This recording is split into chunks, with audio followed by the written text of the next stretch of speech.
Google checks your spelling and other aspects of your text, and then asks you, who will see your ads? This is where you'll choose your keywords. Again, as we're just doing this quickly to set up the account, let's just pick something pretty obscure so we don't get any searches in the next couple of minutes. So let's pick something fairly uncommon. Let's say three-legged tables. Now, there's really nothing here that we need to discuss for right now. This will all be covered in more detail in later videos. So we'll just scroll down to the bottom of the page and click on Continue. Now Google wants to know how you'll pay for the account and which currency you'll be using. You can choose the currency you prefer to be billed in. For the sake of this example, let's say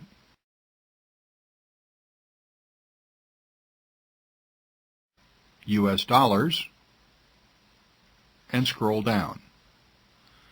Now we get to select a daily budget, how much you want to spend per day for this advertising campaign. Again, we're getting a little ahead of ourselves and it isn't that important, so let's put in just $1. Scroll down again, and now we're being asked for the maximum we're willing to pay for each click in our ad. Again, we'll just put in a placeholder, let's say $0.05. Scroll down again. All these more advanced features, such as the traffic estimator you see here, will be covered in later videos, so let's click on Continue. Now Google summarizes what you've done and allows you to review your choices. In this case, Campaign 1 by default, Language, English,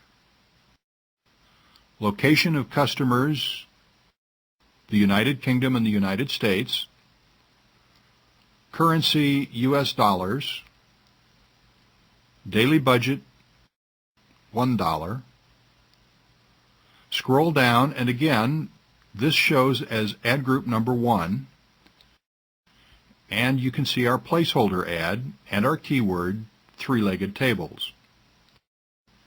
Scroll down a little more, and you see maximum cost per click is the nickel we entered a moment ago. Next, we get to decide whether we want to be on their mailing list. Let's say yes. Then how did we hear about Google AdWords? Let's say Other, and Continue. Now we're being asked whether we have an email address already for Google services. I do, so I've selected that, but you may not already have one. Now, would you like to have a single account for all your Google services? You can decide whether you want everything under one login or whether you want your AdWord account under a unique login. It really just depends on how you want to structure your business with Google. For now, I'll say I'd like to choose a new login name and password just for AdWords. Now, just before we fill in these details, just for the sake of completeness, if you don't have a Google Services account, you would click on this option, I do not use these other services. And then you'd enter your email and set up a password.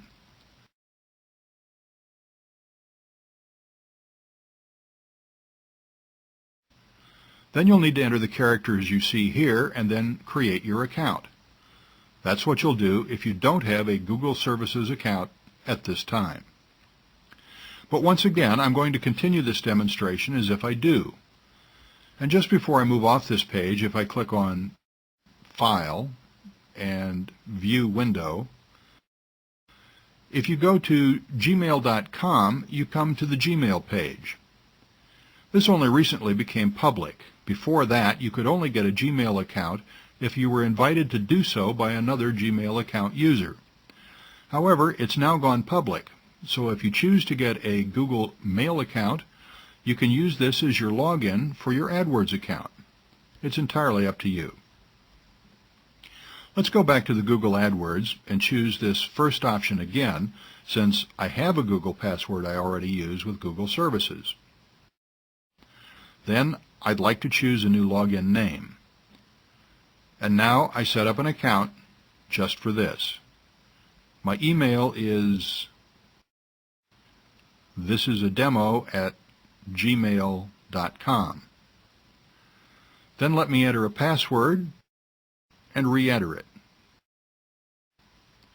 Finally, let's enter these random characters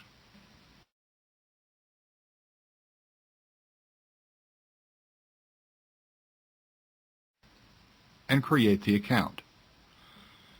The account is being created,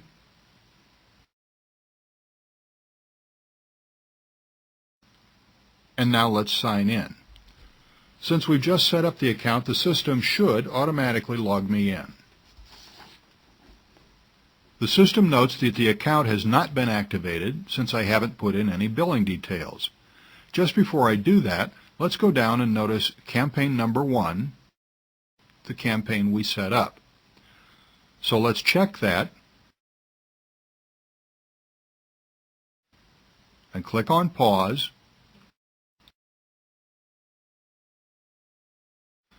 And as you can see, the system shows the current status as paused, so no ads will be shown and we aren't spending anything. Then finally, to fully set up the account, let's click on Billing Preferences and simply follow the prompts. While we can't demonstrate this, especially when it gets into credit card details, you'll find that it's very straightforward, and once you get it completed, your account will be fully set up. Further details on exactly how to use your account, start advertising, and the benefits of Google AdWords will be covered fully in subsequent videos.